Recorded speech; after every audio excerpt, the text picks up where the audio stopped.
আমরা যেটা যেটা যাচ্ছি সেটা হচ্ছে যে আবারও বলছি, যদি আমি মনে করি না এই রাজনৈতিক সমাধান অন্য কোনো ভাবে করা উচিত।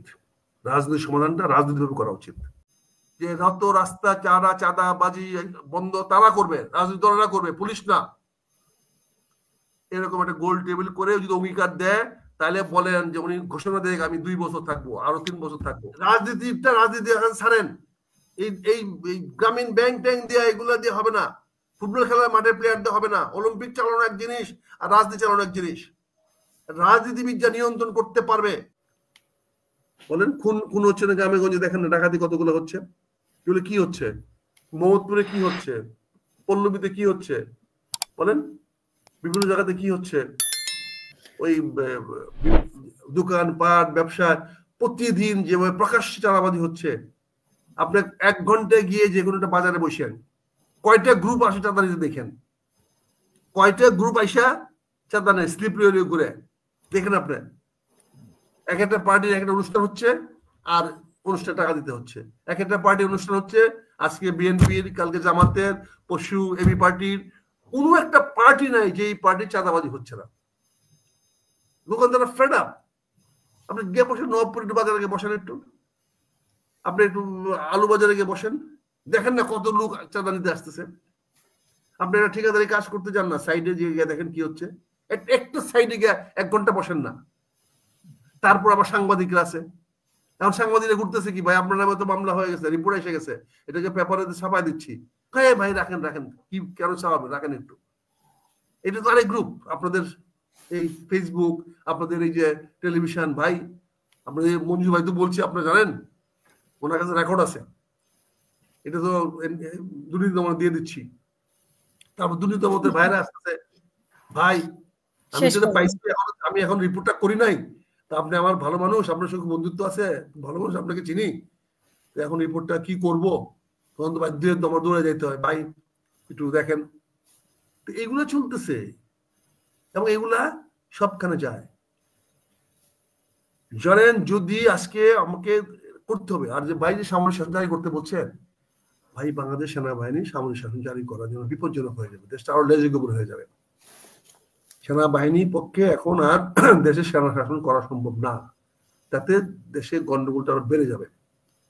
আমরা যেটা যেটা যাচ্ছি সেটা হচ্ছে যে আবারও বলছি, যদি আমি মনে করি না এই রাজনৈতিক সমাধান অন্য কোনো ভাবে করা উচিত।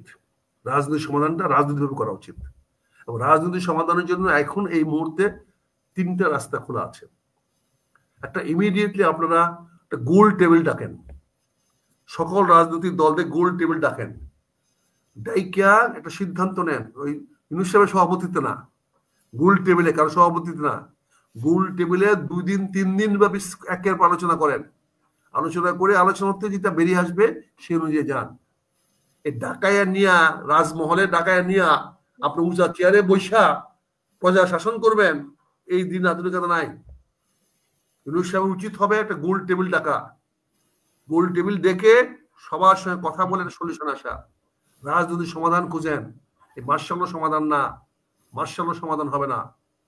রাজনৈতিক দলের নেতারা অঙ্গীকার করবে প্রধান উপদেষ্টার কাছে, তাহলে উনি ক্ষমতা থাকবেন। আর যদি বলেন যে না আপনারা আমাকে শপথ না করেন আমি থাকবো না, ওনার ওই ধরনের বার্গেনিং যাওয়া উচিত। আপনারা আমাকে শপথ করে যাবে যে আপনার দলের লোকেরা কোনো আইন শৃঙ্খলা ভঙ্গ করবে না। রাজনৈতিক দলের প্রধান অঙ্গীকার করে আসবে ওনার দলে কোনো লোক চাঁদাবাজি করবে না। রাজনৈতিক দলের নেতারা অঙ্গীকার করে আসবে ওখানে যে রাত রাস্তা চাঁদাবাজি বন্ধ তারা করবে, রাজনৈতিক দলেরা করবে, পুলিশ না। এরকম একটা গোল টেবিল করে যদি অঙ্গীকার দেয়, তাহলে বলেন যে উনি ঘোষণা দেয় আমি 2 বছর থাকবো, আরো 3 বছর থাকবো, আপনাদের মতামত নিয়ে আমি 3 বছর থাকবো, দেশ শাসন হবে। পুলিশ দিয়া, মিলিটারি দিয়া, এই ভূতা বন্দুক দিয়া আপনি দেশ শাসন করবেন? যে বন্দুকে গুলি পড়লে পরে মানব অধিকার লঙ্ঘিত হবে, আপনি যাবেন জেলে? বলেন গুলি করলে তো কেউ না কেউ মরবে। বলেন এই ভূতা বন্দুক দিয়া রাজ্য শাসন হবে না, রাষ্ট্র শাসন এভাবে হয় না। কাজে আপনি যদি সত্যি যদি রাজনৈতিক ভাবে গণতান্ত্রিক করতে চান, আমি অনুরোধ করব অনতুই বিলম্বে একটা গোল টেবিল ডাকেন। গোল টেবিল ডাকে 3 দিন ব্যাপী সমাবেশ ডাকেন, সকল নেতা দেখে আসতে বলেন, তোকে বলে জেলা পর্যায়ে নেতা ডেকে নিয়ে আসেন গোল টেবিলে, এসে তারা বলুক দেশটা কি চায়, তারা বলুক সবাই কি চায়, ইসলামী শাসন চায় না গণতন্ত্র শাসন চায় না রাষ্ট্রীয় শাসন চায় না একদলীয় শাসন চায়, কি চায় তারা সবাই বলুক। বলার পরে সিদ্ধান্ত নেন যে আপনারা এইগুলো বন্ধ করবেন কিনা। যদি করেন তাহলে আমি আসি, আর নাহলে গুড বাই।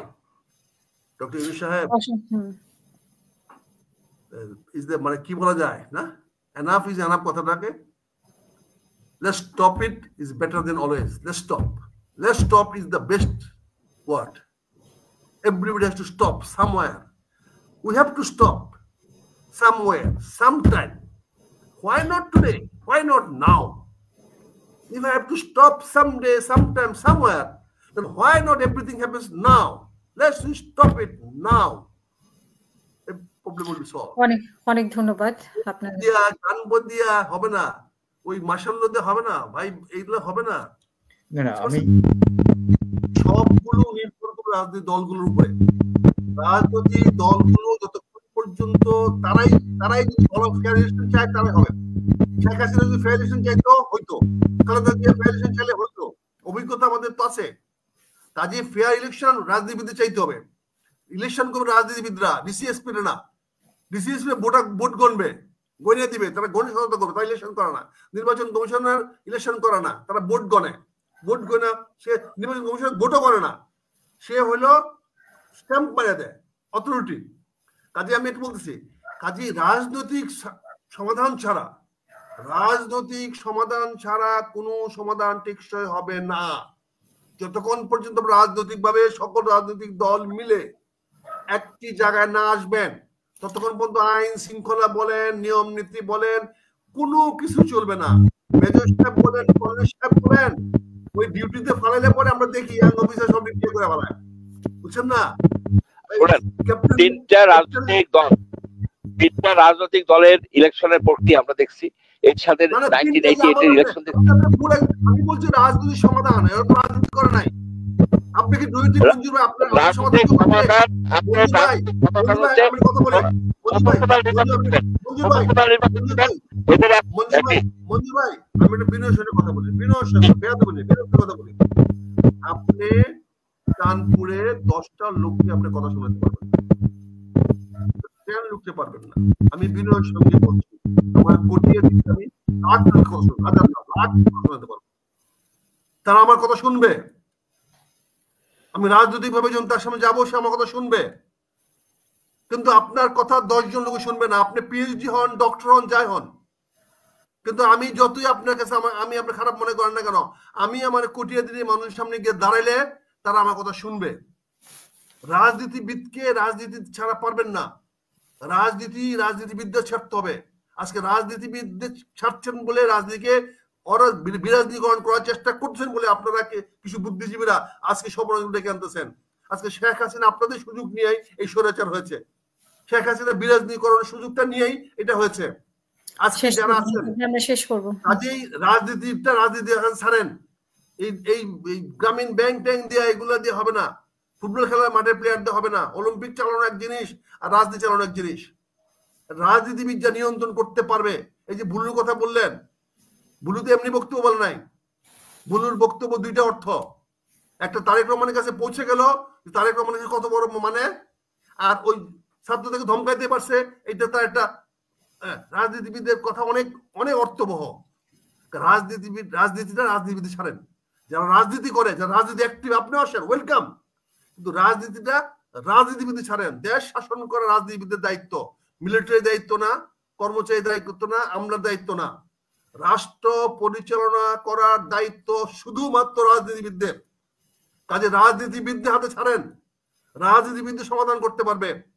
আমি একটা ক্ষুদ্র রাজনীতিবিদ, কিন্তু আমি আমার কথা যদি আমার তারেক রহমান সাহেব আমাকে দায়িত্ব দেয় যে তুমি কিশোরগঞ্জ জেলা দেখো, আমি বলতে পারি কিশোরগঞ্জ জেলা এমন কোনো বাপের বেটা নাই রাজনীতিতে আমার কথা শুনবে না, কিন্তু আমাকে তারেক রহমান সাহেব বলতে হবে। কিন্তু তারেক রহমান সাহেব না বললে কেউ মানবে না। কাজে রাজনীতিবিদ সামথিং এলস। তারেক রহমান সাহেব আজকে বলো রংপুরে অমুক দায়িত্ব বিএনপি দিয়েছি, অন্য কেউ কথা শুনবে না। দেখেন কিভাবে হয়। আমাকে ক্ষমতা পাইতে হবে, ক্ষমতা রাজনীতিবিদদের ক্ষমতা শেষ দরকার। করবেন প্লিজ, আমরা শেষ করব। বলবে আজকে যখনই দেখবেন আমি তারেক সাহেবের সঙ্গে এক লাইনে হাঁটতেছি, দেখবেন সবাই সালাম দিতে শুরু করবে, আমাকে সবাই সালাম দেওয়া শুরু করবে। বুঝতে পারছেন না? ইট ইজ কল্ড রাজনীতি। ওই ছবি উঠে দেখাই দিব যে তারেক সাহেবের লোক আমার ছবি আছে, ওরে বাবারে দেখবেন কোন বাপের বেটা নেই বাংলাদেশে আমার সামনে দাঁড়ানোর, কোন বাপের বেটা নেই। I will be second man of the BNP. বাকিগুলো সব পিছে থাকবে। দরকারটা কি? তারেক রহমান সাহেবের পাশে একটা ছবি, এই ছবিটা বিক্রি করে খাবো আমি, সারা ঘরে ঘরে বিক্রি করে খাবো। আরে তারেক রহমান সাহেব লোক, দিস কল রাজনীতি। এটার নাম রাজনীতি। রাজনীতি একটা ক্ষমতার সিম্বলিক, এই ক্ষমতাটাকে ডিফার করতে পারে না। বুঝছে? ছিনতাই করে আমাদের সামনে কিছু না, চোর ডাকাত বন্ধ হয়ে যাবে, রাজনীতি শক্তি থাকবে, রাজনীতি শক্তিকে সব মানবে। বুঝতে পারছেন না? কাজে আমি বলবো বাংলাদেশের রাজনীতি সমাধান করেন, না হলে এই যে ডাউন ফিলে আমরা পড়তেছি এটাকে উঠাতে পারবেন না। লাস্টে যাব, শেখ হাসিনা পারে নাই, পালায় যেতে হয়েছে, কিন্তু পালায় গিয়া যে কাজটা করেছে, any time he can intervene again. Be careful. ধন্যবাদ স্যার।